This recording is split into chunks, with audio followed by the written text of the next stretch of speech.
Do you swear or affirm to tell the truth, the whole truth, and nothing but the truth? I do. Thank you very much. Please be seated.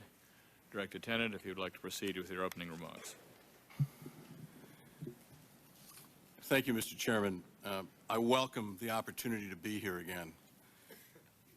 On March the 24th, I expressed my personal feelings for the loss I felt for the families who lost loved ones.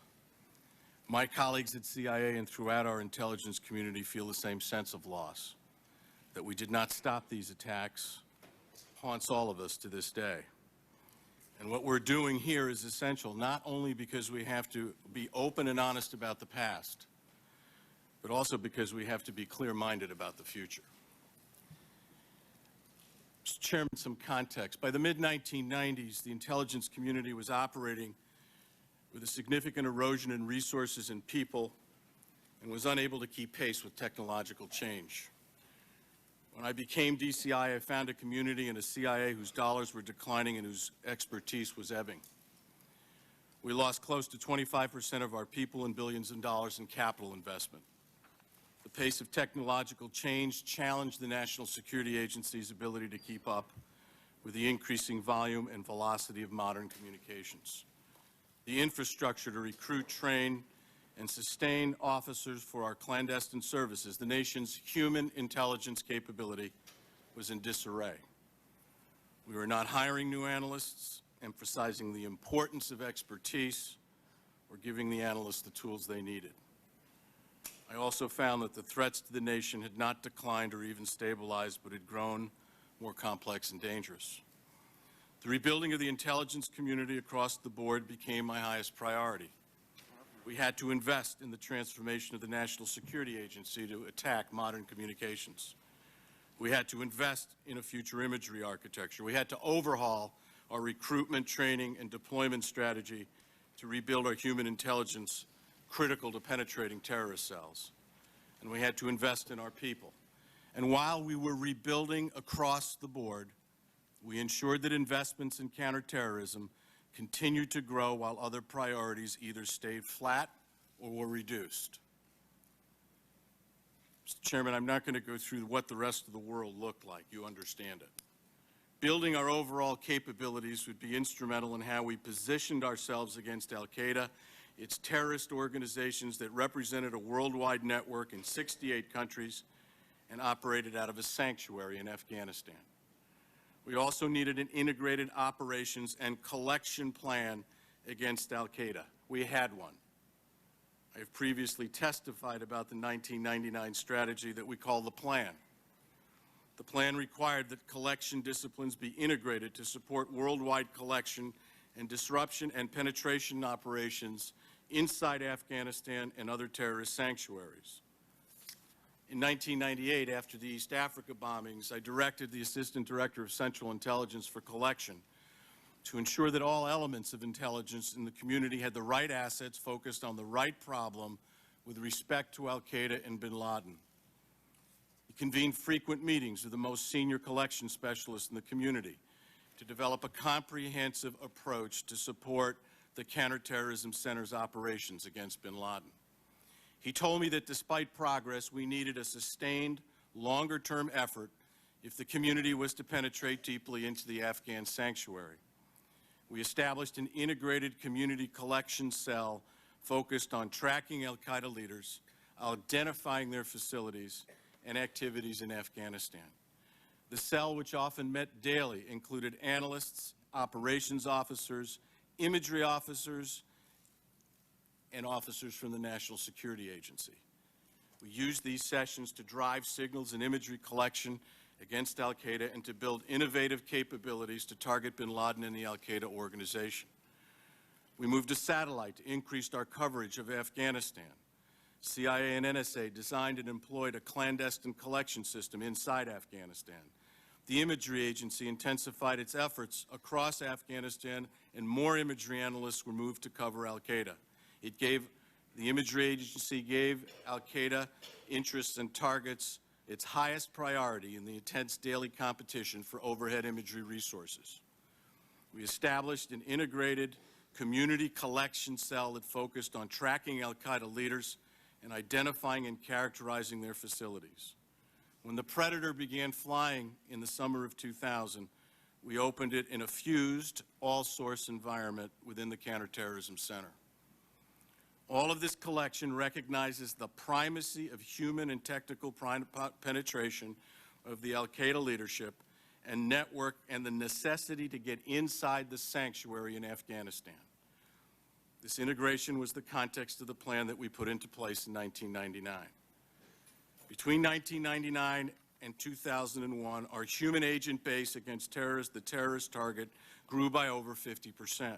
We ran over 70 sources and subsources, 20 of whom operated inside of Afghanistan, 25 of whom operated inside of Afghanistan. We received information from 8 separate Afghan tribal networks. We forged strategic relationships consistent with our plan with liaison services that, because of their regional access and profile, could enhance our reach. They ran their own agents into Afghanistan and around the world in response to our tasking.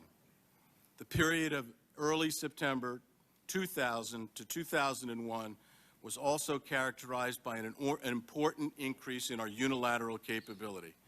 Almost half of these assets and programs in place in Afghanistan were developed in the preceding 18 months.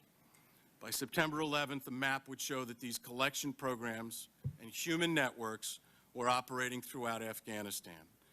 This array meant that when the military campaign to topple the Taliban and destroy al-Qaeda began in October, we were already on the ground supporting it with a substantial body of data and a large stable of assets.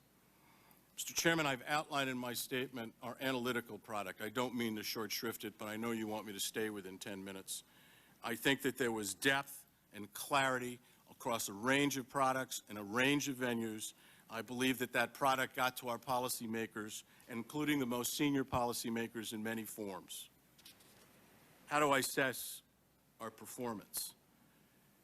The intelligence that we provided our senior policymakers about the threat al-Qaeda posed, its leadership and its operational span across over 60 countries, and the use of Afghanistan as a sanctuary was clear and direct.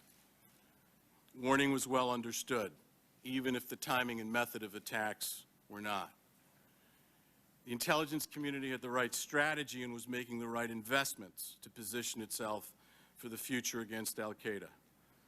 We made good progress across intelligence disciplines. Disruptions, renditions, and sensitive collection activities no doubt saved lives. However, we never penetrated the 9/11 plot overseas. While we positioned ourselves very well with extensive human and technical penetrations to facilitate the takedown of the Afghan sanctuary, we did not discern the specific nature of the plot. We made mistakes. Our failure to watch list Hazmi and Midhar in a timely manner, or the FBI's inability to find them in the narrow window at the time afforded them, showed systemic weaknesses in the lack of redundancy. There were at least 4 separate terrorist identity databases at State, CIA, the Department of Defense, and the FBI. None were interoperable or broadly accessible. There were dozens of watch lists, many haphazardly maintained. There were legal impediments to cooperation across the continuum of criminal intelligence operations. It was not a secret at all that we understood it, but in truth, all of us took little action to create a common arena of criminal and intelligence data that we could all access. Most profoundly, we lacked a government-wide capability to integrate foreign and domestic knowledge, data, operations, and analysis. Warning is not good enough without the structure to put it into action. We all understood bin Laden's attempt to strike the homeland, but we never translated this knowledge into an effective defense of the country. Doing so would have complicated the terrorist calculation of the difficulty in succeeding in a vast open society that, in effect, was unprotected on September 11th. During periods of heightened threat, we undertook smart, disciplined actions, but ultimately all of us must acknowledge that we did not have the data, the span of control, the redundancy, the fusion, or the laws in place to give us the chance to compensate for the mistakes that will always be made in any human endeavor. This is not a clinical excuse. 3,000 people died. It was not, no matter how hard we worked or how desperately we tried, It was not enough. The victims and the families of 9/11 deserve better. Mr. Chairman, I've gone into changes that have been made, the Terrorist Threat Integration Center, other things that we have done through, beginning, during, and after 9/11 in terms of the integration of the community. We can talk about those things. I wanted to close just on 4 or 5 points about the future of intelligence and issues that you may want to consider as you think ahead to structures you may want to propose. The first thing I would say is we've spent an enormous amount of time and energy transforming our collection, operational, and analytic capabilities. First thing I would say to the Commission is that the care and nurturing of these capabilities is absolutely essential. It will take us another 5 years to have the kind of clandestine service our country needs. There is a creative, innovative strategy to get us there that requires sustained commitment, leadership, and funding. The same can be said for our other disciplines. Something has to be said about the importance of intelligence and how we look at this discipline for the country quite publicly.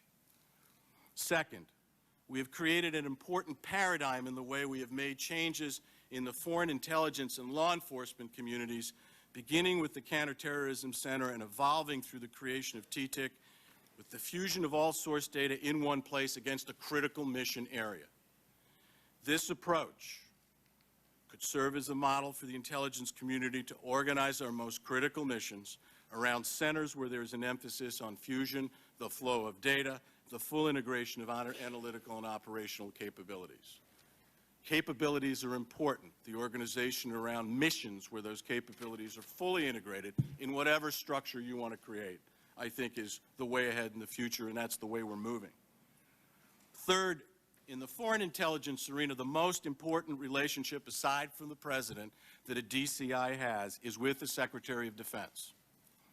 Rather than focus on a zero-sum game of authorities, the focus should be on ensuring that the DCI and the Secretary of Defense work together on investments tied to mission. Why? Because together, the investments that we make together in accounts that we don't jointly manage, I believe have enormous power when they're synchronized, and the Secretary of Defense and I have been working just to achieve that.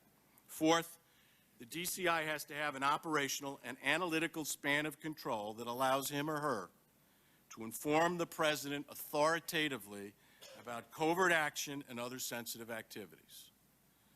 Finally, our oversight committees should begin a systematic series of hearings to examine the world we will face over the next 20, 30 years, the operational end state we want to achieve in terms of structure, and the statutory changes that may need to be made to achieve these objectives.